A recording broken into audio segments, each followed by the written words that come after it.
a União Soviética e o culto à personalidade. O discurso secreto de 1956, proferido por Nikita Khrushchev no final do 20º Congresso do Partido Comunista, foi um dos momentos chaves da Guerra Fria. A denúncia de Stalin e as suas ações foi o momento em que a União Soviética estremeceu, levando a uma revolta massiva, incluindo a Revolução Húngara no final do ano e a eventual divisão sino-soviética. Uma das principais coisas que Khrushchev atacou em seu discurso foi o culto da personalidade em torno de Stalin. Agora tenho certeza de que a maioria de vocês está ciente do que é um culto à personalidade, mas gostaríamos de examinar um pouco mais de perto o papel que eles desempenharam na União Soviética e como se desenvolveram. Isso nos dará uma boa compreensão à medida que avançamos para sermos capazes de examinar fenômenos semelhantes em lugares como a República Popular da China, Coreia do Norte, Indonésia e Iugoslávia. Vamos começar este episódio em 1920. Naquele ponto, o Exército Vermelho estava cada vez mais parecendo ter alcançado sua vitória sobre o Exército Branco. Os bolcheviques estavam consolidando seu poder e exercendo cada vez mais controle sobre grandes porções do território do antigo Império Russo. A transformação radical da Rússia estava em andamento. Um enorme estado com a população em grande parte composta por camponeses e com longa tradição de sistemas de governo paternalistas e autoritários. Lenin era o líder reconhecido da Revolução e do Partido Bolchevique, embora não possuísse ditatorialidade dentro do partido. Não era incomum que as propostas apresentadas por Lenin tivessem a oposição de outros. Por exemplo, quando Lenin propôs expulsar Kamenev e Zinoviev do partido por sua oposição à realização da Revolução de Outubro, o resto do Comitê Central recusou-se a seguir em frente. Lenin também enfrentou oposição à assinatura do Tratado de Brest-Litovsk, que encerraria a guerra com a Alemanha. Na verdade, ele teve de ameaçar renunciar para que o Comitê Central concordasse com isso. Tudo isso para dizer que Lenin não era um ditador incontestável com poder ilimitado. Mas enquanto existia tomada de decisão coletiva, existia no governo a máquina de propaganda do Estado que trabalhava horas extras, glorificando Lenin como um líder da revolução e dos trabalhadores. Essas representações de Lenin como louvado e glorioso líder da Revolução só se intensificaram na esteira das tentativas de assassinato contra ele em 1918 e ainda mais após o seu 50º aniversário em 1920. Poemas e artigos de jornal foram escritos elogiando sua liderança e seu caráter notável. Esse coro de elogios foi até mesmo acompanhado por outros líderes do partido, incluindo Sverdlov, Zinoviev e Trotsky. Na época da saída de Lenin da política em 1923, o culto à personalidade que o cercava estava se expandindo por toda a União Soviética. Até Stalin havia se juntado para elogiar o líder da Revolução e o proletariado.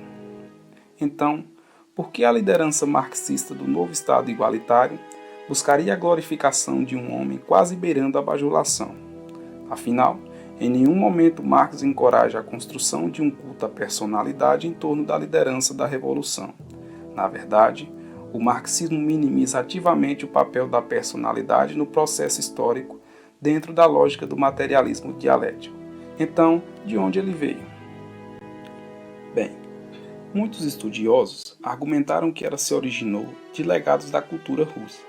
Por gerações, a sociedade russa foi construída sobre uma base de paternalismo, tradicionalismo e autoritarismo.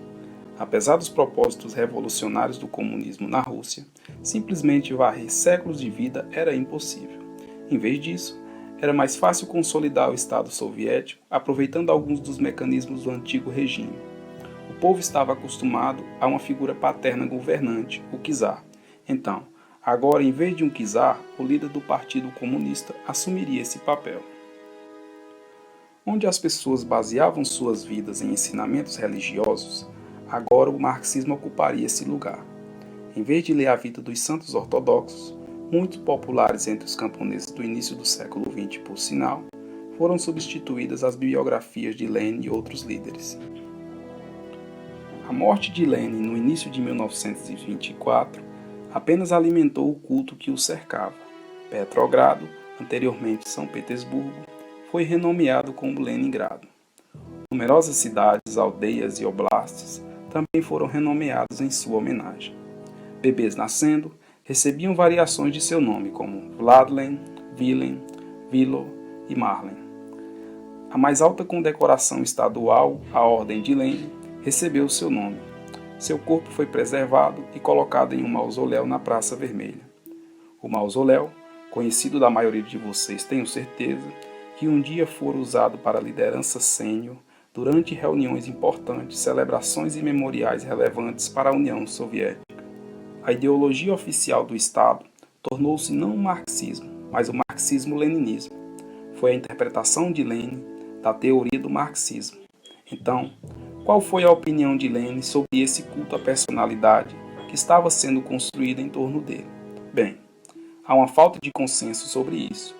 Embora ele não tenha tolerado todos os aspectos de propaganda que cercaram o uso de seu nome, ele certamente subestimou sua intenção e sua importância. Após a morte de Lenin em 1924, ocorreu uma luta pelo poder que Stalin acabou vencendo, derrotando seus rivais dentro do partido e consolidando seu domínio sobre a União Soviética no final dos anos de 1920. Agora, em vez de tentar desmantelar o culto da personalidade em torno de Lenin, argumentou-se que Stalin, na verdade, deu passos para intensificá-lo. Isso estava sendo feito para ajudar a justificar o culto à personalidade que ele fomentava ao seu redor. Depois do 50º aniversário de Stalin, em 1928, esse processo apenas se intensificou. Ele foi elogiado como grande líder, o pai das nações, o melhor amigo dos professores e engenheiros, e assim por diante. A máquina de propaganda começou a trabalhar, mostrando Stalin como o melhor aluno de Lenin e um campeão das artes e das ciências. Na década de 1930, monumentos e estátuas de Stalin começaram a ser construídos em todo o país. O homem de bigode também passou a ser retratado nos filmes soviéticos, sempre como uma figura gloriosa e benevolente. Músicos, poetas e artistas também foram encorajados a elogiar Stalin em suas obras. Agora, tenha em mente que todo filme e arte neste momento precisava ser sancionado pelas autoridades por meio dos sindicatos, de modo que tudo que não atendesse aos padrões ideológicos não fosse feito, publicado ou exibido, ou se fosse, seria ilegal. Promova o culto à personalidade ou não conseguirá trabalhar. Nessa época, Stalin também assumiu um pequeno projeto de reescrever a história da Revolução. Um grupo de historiadores foi reunido por Stalin e, sob seu escrutínio próprio, produziu o breve curso da história do Partido Comunista. Este trabalho não apenas glorificou o papel que Stalin desempenhou na Revolução, mas chegou ao ponto de omitir figuras importantes e elogiar as secundárias, enquanto geralmente distorcia a verdade para fazê-lo.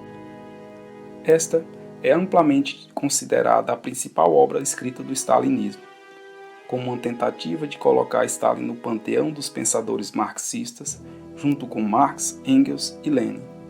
Junto com isso, no final dos anos 1930, o retrato de Stalin estava sendo exibido como destaque, junto com esses homens, colocando-os no mesmo nível. Tudo isso, é claro, enquanto os expurgos aconteciam e centenas de milhares de pessoas eram enviadas para o sistema prisional e para a morte, tudo sob a direção do grande líder.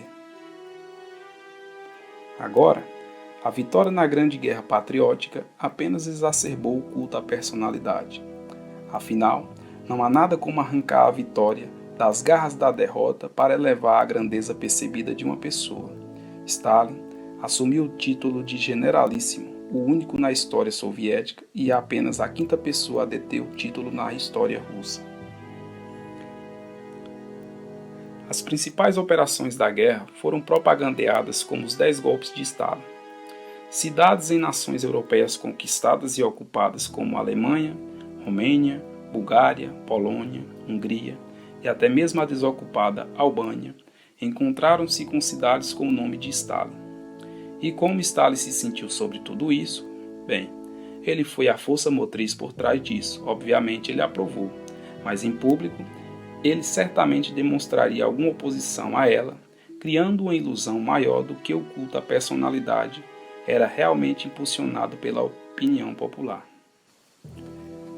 E então veio 1953 e Stalin morreu. Houve uma grande e genuína manifestação de pesar por sua morte. O culto da personalidade era real e Stalin, apesar dos terrores e dos expurgos, era um homem amado. Seu corpo foi enterrado no mausoléu da Praça Vermelha, ao lado de Lenin. Então, você pode imaginar que choque foi o discurso secreto 3 anos depois, quando Khrushchev deu início a um processo de demolição da adoração ao herói em torno do homem de bigode. Nikita, que fora um dos ajudantes mais próximos de Stalin, revelou que Stalin havia encorajado e até mesmo arquitetado o culto. Foi explicado que Stalin iria editar arquivos e livros pessoalmente, adicionando peças que descreviam sua própria grandeza e liderança. Isso deu início ao processo de desestalinização. Bustos e estátuas de Stalin foram removidos por toda a União Soviética. E em 1961, o corpo do generalíssimo foi removido do mausoléu e discretamente reenterrado em uma seção da parede do Kremlin, marcada apenas por uma placa. O ponto mais alto da União das Repúblicas Socialistas Soviéticas, denominado Pico de Stalin, em 1932, foi renomeado como Pico do Comunismo, em 1962. Os livros foram editados para remover as passagens que ele incluiu, e as cidades com seu nome foram renomeadas novamente. Stalin permaneceu uma figura controversa pelo resto da história soviética. Foi difícil equilibrar seu papel na rápida industrialização da União Soviética e na grande vitória sobre o fascismo na Grande Guerra Patriótica, com seu papel condutor nas repressões, liderança totalitária e culto à personalidade.